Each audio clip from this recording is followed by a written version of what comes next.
Romanos capítulo 8, versículo del 28 al 39.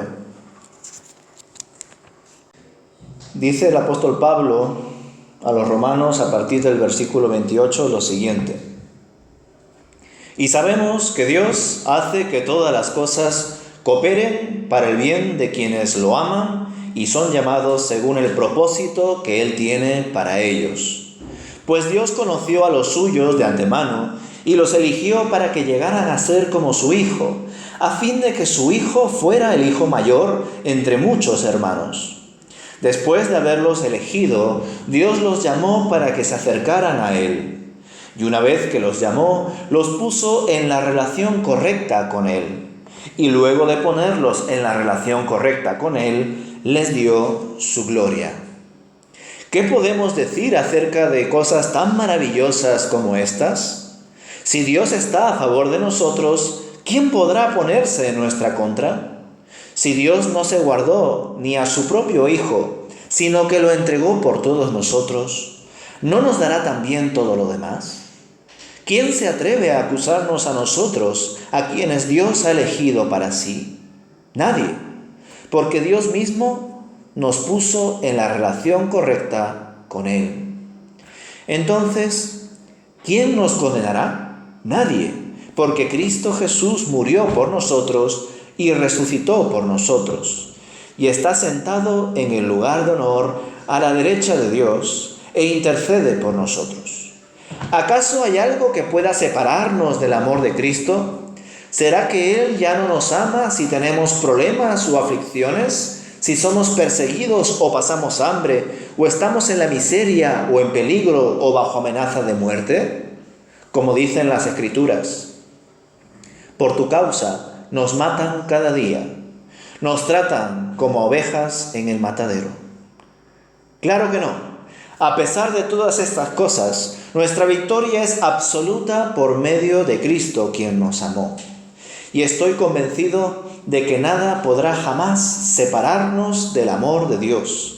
Ni la muerte, ni la vida, ni ángeles, ni demonios, ni nuestros temores de hoy, ni nuestras preocupaciones de mañana, ni siquiera los poderes del infierno pueden separarnos del amor de Dios. Ningún poder en las alturas ni en las profundidades. De hecho, nada en toda la creación podrá jamás separarnos del amor de Dios que está revelado en Cristo Jesús, nuestro Señor. Amén. El apóstol, en medio de su exposición sobre el significado y las implicaciones que conllevan vivir en el Espíritu, en la primera parte de Romanos 8, nos comparte en esta segunda parte cómo Dios ha estado siempre dirigiendo su plan de salvación. Él ha sido el autor, es el autor de la redención. Y por otro lado, nos asegura que nada nos puede separar del Señor, que en Él somos más que vencedores. Desde luego son unos versículos muy alentadores y que son importantes de esclarecer precisamente por ello, por cuanto nos anima en medio de nuestra carrera de la fe, en medio de esa batalla por la fe.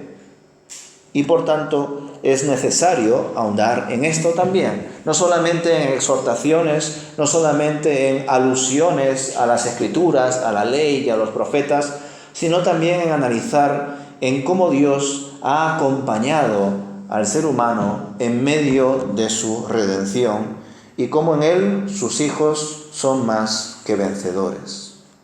Comenzando entonces con el análisis de esta segunda parte de Romanos 8, vemos que los versículos 28 al 30 marcan primeramente el principio de que aquellos que aman a Dios son protegidos por Él. Todo lo que les ocurre en sus vidas tiene un propósito. Él les ayuda para continuar con su camino siempre y cuando estén avanzando por la ruta que Dios les marque. Y se los marca a través de su Santo Espíritu.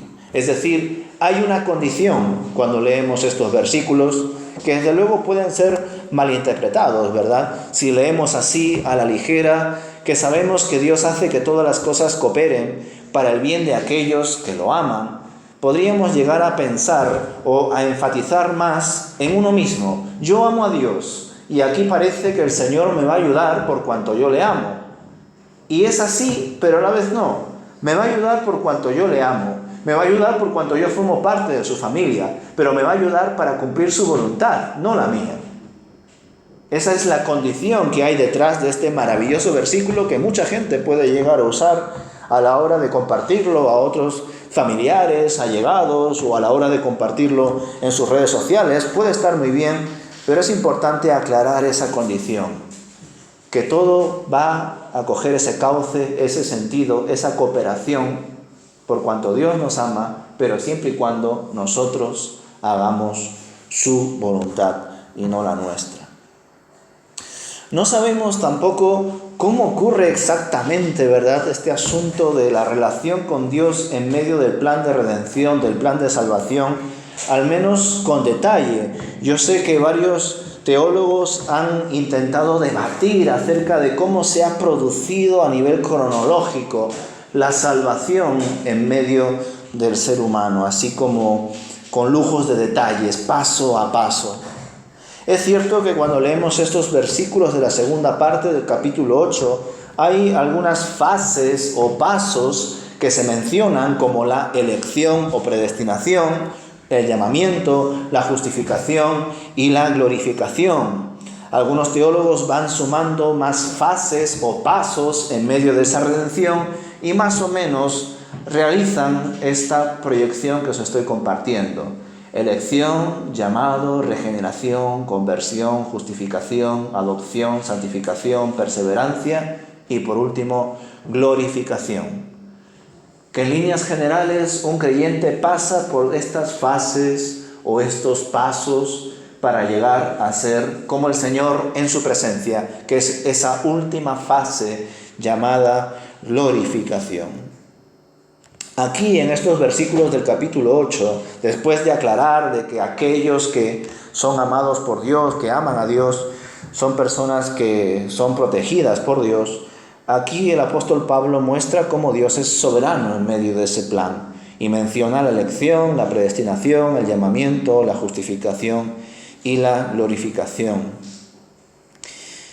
Toda esta forma de comprender el plan de salvación de Dios ha llevado a muchísimas polémicas, sobre todo respecto al asunto de en qué momento es cuando el ser humano da ese paso de fe, en qué momento da esa respuesta a Dios. Es decir, esa discusión de hasta qué punto aquellos que son hijos de Dios por cuanto han sido predestinados para ser hijos de Dios, o hasta qué punto son hijos de Dios porque han dado ese paso de fe en su libertad de querer ser hijos de Dios. Es una discusión teológica que lleva muchísimos siglos y que seguirá hasta que el Señor venga. Porque es un misterio el analizar, el descubrir en medio de esos pasos los detalles de en qué momento el ser humano da ese paso de confesión, ese deseo de conversión, esa visibilidad de arrepentimiento en medio de ese proceso de nuevo nacimiento. ¿En qué momento el ser humano realiza esas expresiones conscientes? Pues como digo, hay diferentes discusiones al respecto. Pero en medio de todo esto, creo que lo más importante es enfatizar, al fin y al cabo, en que Dios es soberano, en que Dios está al control de todo esto. Hay muchas discusiones, como digo, entre en qué momento el ser humano da ese paso de aceptar a Jesús en su corazón. Personalmente, yo me inclino por la idea de que Dios es el autor y consumador de la fe, de que Dios es el soberano en su plan de salvación y que es Dios quien está encargado no solamente de proyectar su plan de salvación, sino que también de que se ejecute, que se haga real. Que el ser humano por sí mismo no ama a Dios, que el ser humano en sí mismo no busca a Dios. Entre otras cosas, porque el ser humano en sí mismo es esclavo del pecado, el ser humano en sí mismo está muerto espiritualmente. Y un ser que está muerto espiritualmente no va a buscar al espíritu, va a buscar a la carne. a lo que es de este mundo, no al Espíritu de Dios. Por tanto, yo me inclino por esa línea en la que doy absoluta soberanía a Dios, absoluto control. Soy consciente de que en un momento dado, lo he vivido en mis carnes y lo he visto en otros, el ser humano debe de dar también ese paso de fe, de confesar personalmente y creerlo en su corazón de que Jesús es el Señor y el Salvador. Pero en general me da la sensación de que esa obra de regeneración es obra de Dios, de que ese nuevo nacimiento es obra de Dios. Pues si se usa esa ilustración es precisamente para apuntar a las características del nacimiento natural. Ningún ser humano le ha dicho a su madre antes de nacer: concíbeme. Primero nacemos y luego nos relacionamos con nuestra madre conforme aprendemos a hablar, a comunicarnos.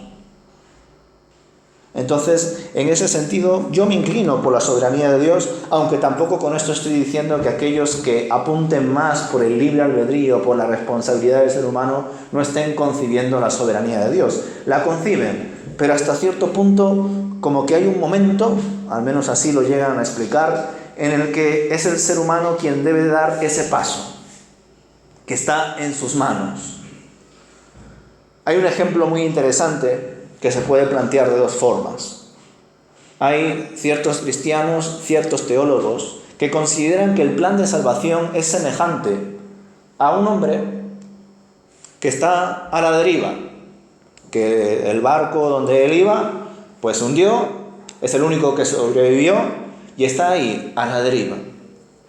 Y de repente un barco pasa cerca, se da cuenta de que ese hombre está allí y le lanza un salvavidas. Esa persona se agarra, se aferra a ese salvavidas y es llevado al barco y es salvado. Algunos lo ven así. Es el ser humano el que se agarra al salvavidas, es Dios el que ofrece el salvavidas. Otros lo ven de forma diferente. Es ese barco que aparece y una de las personas que están allí se lanzan a por esa persona que está en el mar y la llevan al barco. No es que le dan la decisión a esa persona: tú decides, ¿te quedas allí o subes al barco? Ciertamente ese ejemplo es un poco absurdo, ¿verdad?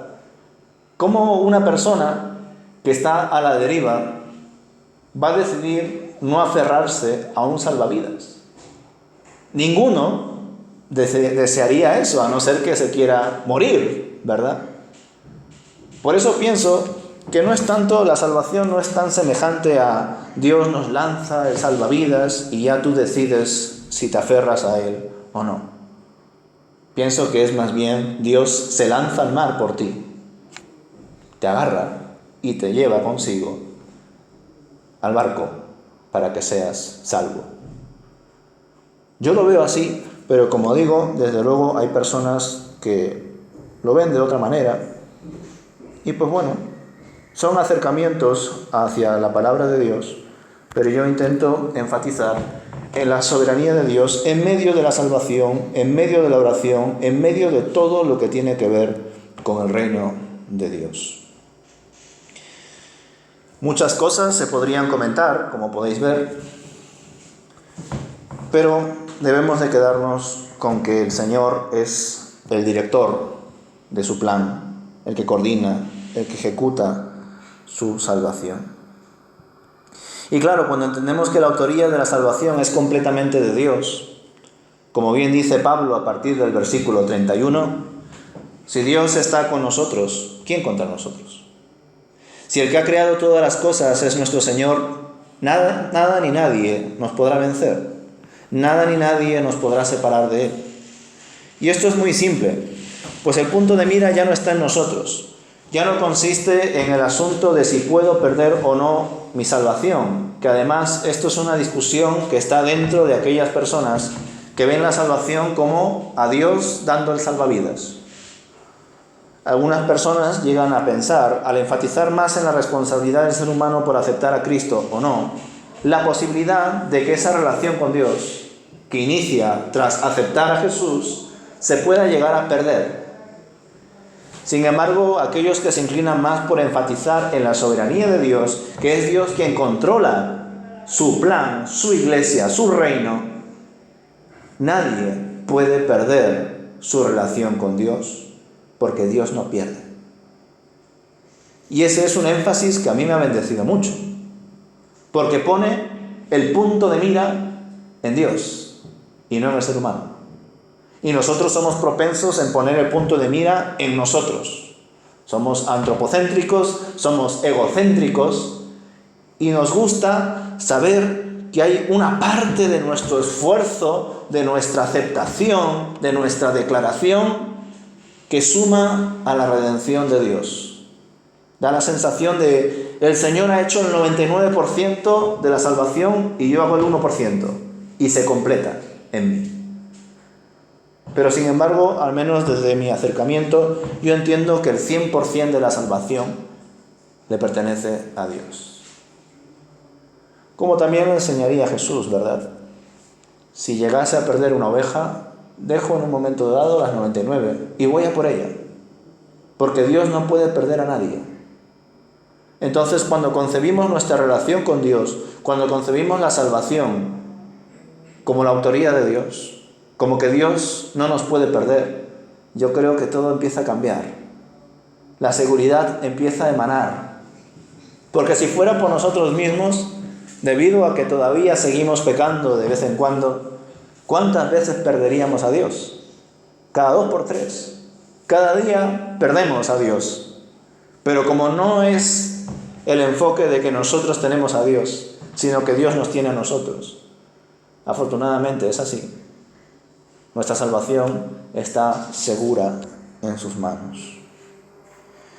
En Dios somos más que vencedores, por cuanto Él ha obtenido la victoria. La ha manifestado públicamente en la muerte y resurrección de su Hijo Jesucristo. Y si Dios tiene poder sobre la vida y sobre la muerte, sobre lo que está cerca de Él y de lo que está lejos de Él, nada puede escapar a su voluntad. Nada puede escapar a su poder. Cuando nosotros creemos que la resurrección de Jesús es real, estamos dando a entender que Dios tiene poder sobre todas las cosas. Y si Dios tiene poder sobre todas las cosas, Dios tiene poder sobre mí y sobre todo lo que me ocurre a mí. Y ahí es cuando empiezo a entender que los que aman a Dios, todas las cosas van generándose para el bien, para su reino, para su justicia. Dios mostró todo su amor al entregar a su único Hijo por nosotros. Y si Dios ha sacrificado a su propio Hijo amado por salvarnos, ¿qué más no podría hacer por Dios? Ya lo ha hecho todo en Cristo. Pero aún así sigue mostrando su compromiso por cada uno de nosotros. En Cristo Él ha hecho todo, y eso debería de ser garantía de que alcanzaremos la meta que Dios nos pone por delante. Que el plan perfecto que tiene Dios para nuestra vida se va a cumplir sí o sí, porque lo que Él empieza, Él lo acaba. No es como nosotros, que a veces podemos comprometernos con algo y lo dejamos a medias. Empezamos a estudiar algo y luego lo dejamos. Hasta incluso empezamos una relación de compromiso y a veces fallamos. Nosotros somos así, pero Dios no es así. Dios lo que dice que va a hacer, lo hace. Por eso todas sus promesas se van a cumplir. Dios lo que empieza en nosotros, si es que creemos que la obra de redención la empezó Él completamente, Él la acabará. Si alguno cree que forma parte en algo de la redención que Dios nos ha ofrecido, pues quizá pueda dudar, he perdido mi salvación. Quizá no vaya a ir al cielo, sino al infierno. Y todas esas mentiras que no forman parte de lo que Dios quiere para nosotros. Por tanto, ante tan poderosa declaración de amor por parte de Dios, entregando a su Hijo, ¿cómo pues vamos a poner en duda lo que Él seguirá haciendo por nosotros? ¿Cómo creer que por padecer en este mundo, eso significa que Dios nos ha abandonado? Que es a veces un pensamiento que viene a nuestra mente cuando sufrimos. Señor, ¿por qué no escuchas mi oración? Señor, ¿por qué dejas que me pase esto? ¿Acaso no soy tu hijo? Desde luego, aquellas personas que hablan así a Dios, y hacen bien, porque si lo dicen así es porque lo tienen en su corazón, también están mostrando que no han entendido que así como Cristo sufrió, los cristianos también deben sufrir. Porque el verdadero cristiano sigue a Cristo. Y el que sigue a Cristo se muestra como opositor del mundo. Y por tanto el mundo se muestra hostil ante esa persona que manifiesta ser seguidor de Jesús. Es inevitable. Por eso el apóstol Pablo les muestra que aún en medio de padecimientos, de tribulaciones, de sufrimientos, Dios está con nosotros. No podemos decir que esas pruebas den a entender que Dios nos ha abandonado, porque eso es mentira una vez más. Estamos en las manos de Dios. Dios no nos puede abandonar. Lo que Él empieza, Él acaba. Su plan se va a cumplir. Por tanto, hasta incluso aquello que nos moleste, aquello que nos haga padecer, cobra sentido cuando entendemos que Dios está al control, incluso en medio de toda esa realidad. Ya no hay ninguna afrenta o acusación que nos pueda afectar, pues ahora somos hijos de Dios. Por consiguiente, nadie de este mundo, ni tampoco el propio Satanás, nos puede acusar delante de Dios, por cuanto sabemos que hemos sido reconciliados en su Hijo Jesús. Él está gobernando desde su trono y Cristo está a su diestra intercediendo, que esto es un punto que también se comenta en Hebreos y es precioso. Creo que ya lo comenté hace mucho tiempo, que hay personas que tienen una relación un poco particular con Dios, y quizá también sea por la influencia católica, que llegan a pensar que los fundadores de una iglesia, o los diáconos de una iglesia, o los pastores de una iglesia, de algún modo están más cerca de Dios. Y por tanto no es lo mismo que yo le pida al pastor que ore por mí, a que le pida a algún hermano de la iglesia que no es pastor que ore por mí. Hay personas que tienen al pastor o al fundador de la iglesia o al misionero tal o al predicador tal, tan endiosado, tan idolatrado, que llegan a pensar que su oración va a llegar antes a Dios. Pues a esas personas les diría, mira, por ti está intercediendo, está orando nada más y nada menos que Jesucristo. Porque Romanos capítulo 8 nos enseña que el Señor está a la diestra de Dios, gobernando en el trono, intercediendo por nosotros. Y Hebreos también lo enseña así. Jesús está intercediendo por su iglesia. Jesús está pendiente de su iglesia. Cuando nosotros somos conscientes de esa realidad, creo yo que de forma natural obtendremos paz, porque Dios está pendiente por nosotros. ¿Qué quiero decir con esto? ¿Que no hay que orar los unos por los otros? Por supuesto que no, hay que hacerlo. Por supuesto que hay que hacerlo. Pero sin caer en esos pensamientos de si no ora el pastor por mí, o si no ora el fundador por mí, o si no ora este predicador por mí, no es lo mismo. Esa oración no la va a escuchar Dios. Dios va a escuchar cualquier oración, siempre y cuando sea en su nombre y para su gloria. Desde el hermano recién convertido hasta el hermano que tiene 60 años en la fe. Porque Dios es así. Presta audiencia a todo aquel que invoque su nombre, independientemente de su raza, su posición económica o lo que sea. Dios atiende a cualquiera siempre y cuando invoque su nombre y lo haga de corazón. Estamos seguros en Cristo, hermanos, y esto no lo podemos tener siempre, pues, así vamos a decir, en duda, ¿no? Esto hay que tenerlo presente en nosotros, no podemos dudar de ello, aunque a veces nos dejamos llevar por las emociones. Debemos de tener esa maravillosa certeza de que le pertenecemos a Dios, viendo las cosas desde la perspectiva de Dios, viviendo conforme a su Espíritu. Y es ahí, como varias veces también os he comentado, donde debemos de cambiar el chip, ver las cosas desde la eternidad.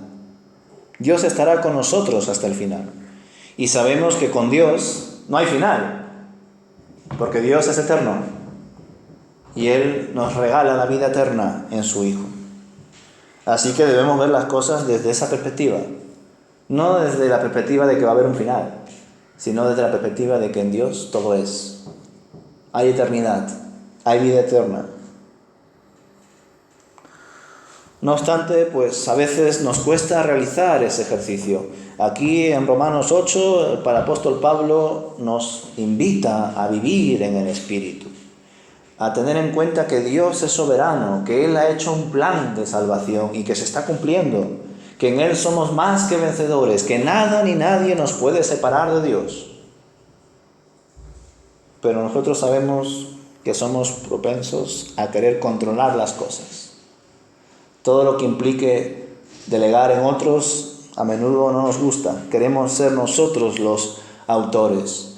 Y cuando pensamos en la obra de Dios, a veces también nos damos cuenta cómo somos olvidadizos. Pero afortunadamente tenemos ejemplos en la Biblia que nos ayudan en medio de estas formas de pensar. Los creyentes, judíos y gentiles, apuntaban siempre a diferentes aspectos de la historia. Y cuando leemos el Antiguo Testamento nos damos cuenta cómo los judíos hacían relecturas de lo que vivían apuntando a acontecimientos históricos pasados. Y el acontecimiento histórico que más apuntaban era el Éxodo, cuando el Señor liberó a Israel de Egipto. El pueblo clamó durante un buen tiempo al Señor para que lo librase de Egipto. Y en un momento determinado, en el tiempo de Dios, Él decidió atender a esas súplicas. Ciertamente, el mayor problema, ahora que nosotros lo vemos, ¿verdad?, con una perspectiva mayor, el problema de Israel no era Egipto. El problema de Israel era el pecado. Pero Israel no supo discernir cuál era la raíz del mal. Al igual que en los tiempos de Jesús, sus contemporáneos no supieron discernir cuál era el mayor problema que tenían delante. Ellos pensaban que el mayor problema que tenían delante era Roma. Y pensaban que Jesús, el Mesías, llegando a Jerusalén, iba a vencer al Imperio Romano. Pero Jesús fue a vencer algo mayor: la muerte y el pecado. Y cuando pasó lo de Israel y la esclavitud en Egipto, los israelitas pensaron que el mayor problema que ellos tenían era su esclavitud en Egipto. Pero como digo, ese no era el mayor problema. Como dice el conocimiento popular, todo el mundo es creyente cuando el avión cae en picado. Ahí nadie es ateo. Ahí todos empiezan a orar. Pues piensan que van a morir. Y se aferran a cualquier cosa. Ya da igual que sean agnósticos, ateos o lo que sea.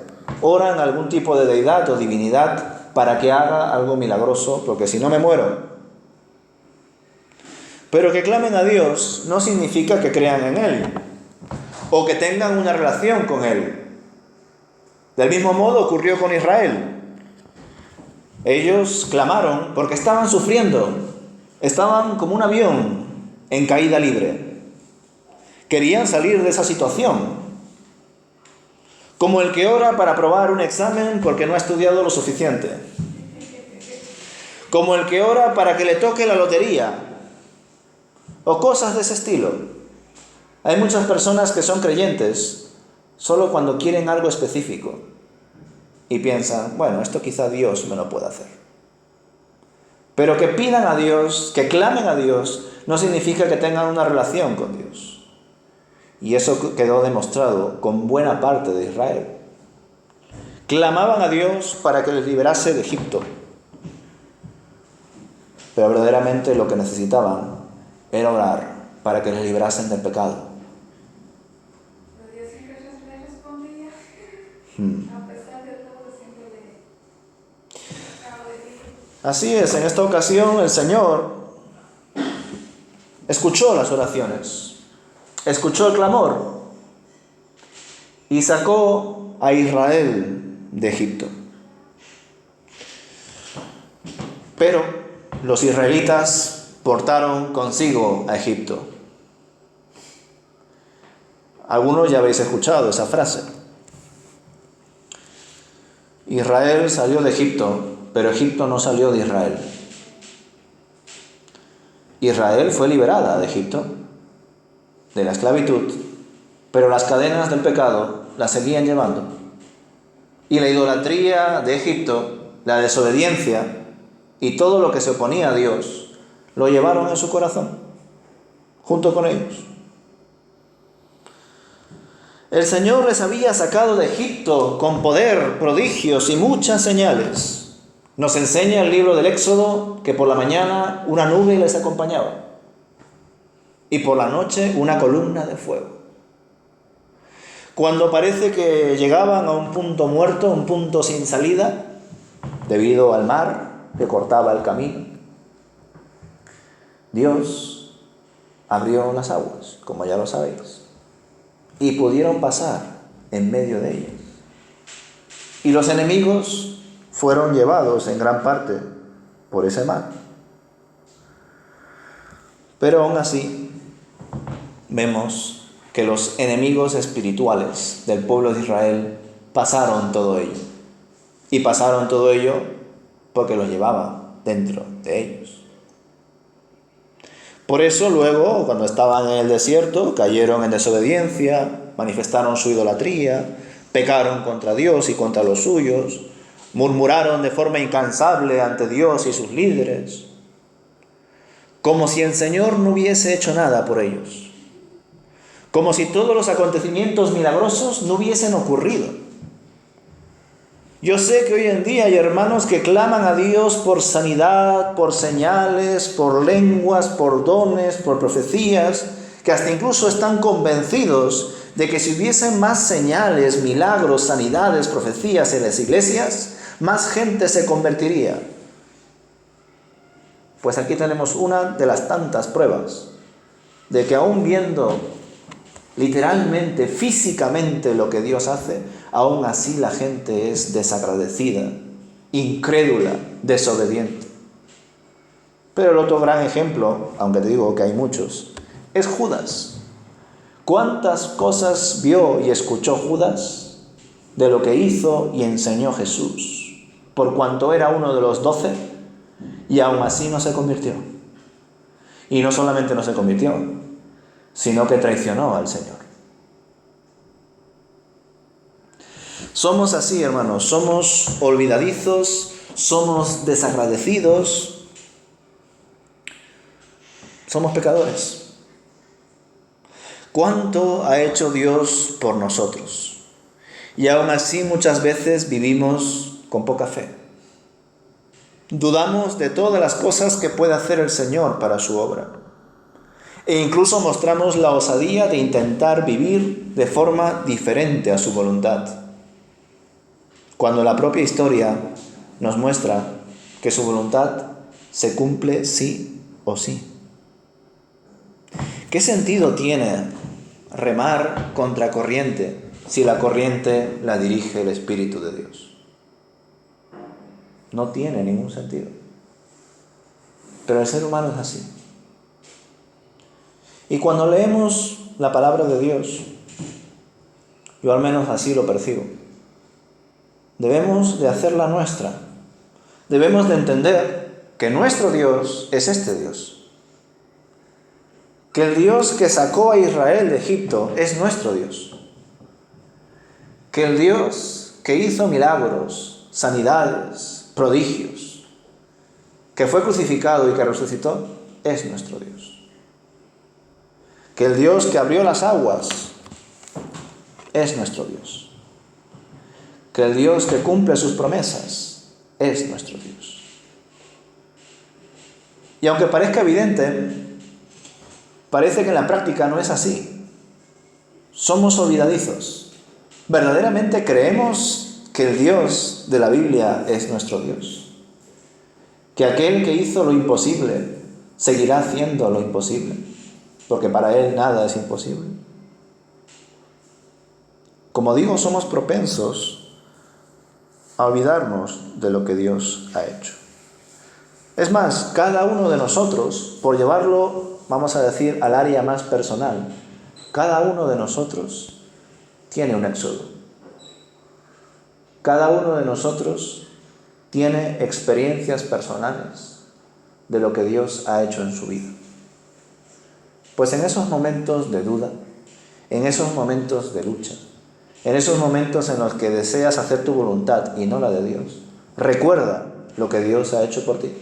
Ya no solamente en el plano histórico de la Biblia, que también, sino incluso en tu vida personal. Entendiendo que el mayor milagro que ha hecho Dios en tu vida es convertir tu corazón de piedra en uno de carne. Hacer que tú que estabas muerto, ahora vives. Ese es el mayor milagro. Yo sé que queremos fuegos artificiales, columnas de fuego, resurrecciones y de todo.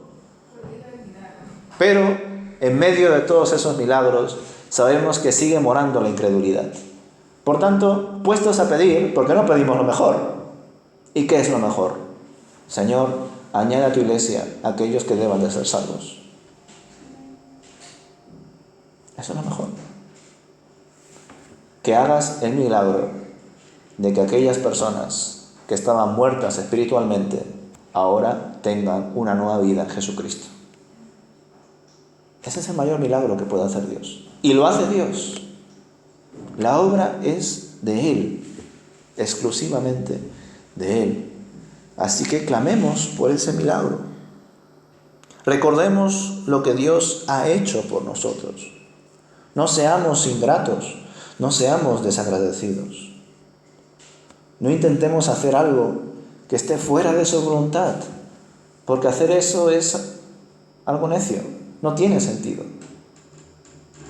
Busquemos siempre cuál es su plan, su reino, su justicia. Vivamos al modo de Dios, creyendo que nada nos puede separar de Él. Incluso aunque suene osado, ni siquiera nosotros podemos separarnos de Dios siempre y cuando pertenezcamos a Dios. O somos esclavos del pecado o somos esclavos de Cristo. Y el que es esclavo de Cristo se queda atado a Él para siempre, porque es su Hijo y Él no puede perder ni una sola oveja. Ahora bien, no tentemos a Dios. No tensemos la cuerda. De hecho, aquel que quiera tentar a Dios, aquel que quiera tentar esa cuerda, no es de Dios. Porque el que es de Dios busca a Dios, quiere agradar a Dios. Comete errores también, pero vuelve a Dios, porque es de Él. Pues hagamos ese ejercicio. Hagamos el ejercicio de aferrarnos más y más a Dios, de recordar lo que Él ha hecho y lo que Él sigue haciendo, teniendo presente por encima de todo eso, como bien enseña Romanos capítulo 8. Si Dios ha dado a su Hijo por nosotros, ¿qué más no puede hacer? Ya lo ha hecho todo. Ha dado a su Hijo amado, a su Hijo unigénito, y lo ha dado completamente. Es una prueba de que Él lo hace todo por nosotros. Hagamos lo mismo para que otros puedan conocer más del Señor. Amén.